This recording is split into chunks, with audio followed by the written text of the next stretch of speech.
Saving money on day-to-day expenses can significantly impact your overall financial health. Start by creating a budget that tracks your spending, helping you identify areas where you can cut back.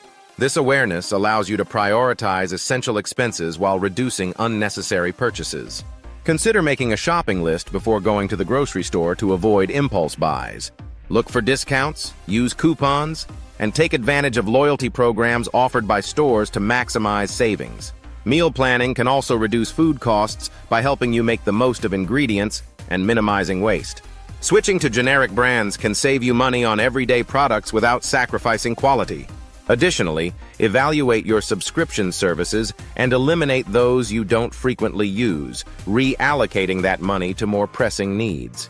Incorporating small lifestyle changes can also lead to savings. For example, brewing coffee at home instead of buying it from cafes can add up over time. Utilizing public transportation, carpooling, or biking can help reduce transportation costs significantly. Consider energy-saving practices at home, such as turning off lights and unplugging devices when not in use to lower utility bills. Lastly, maintain a frugal mindset.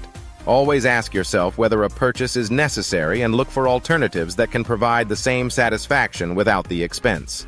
By implementing these tips, you can manage daily expenses more effectively and save money over time.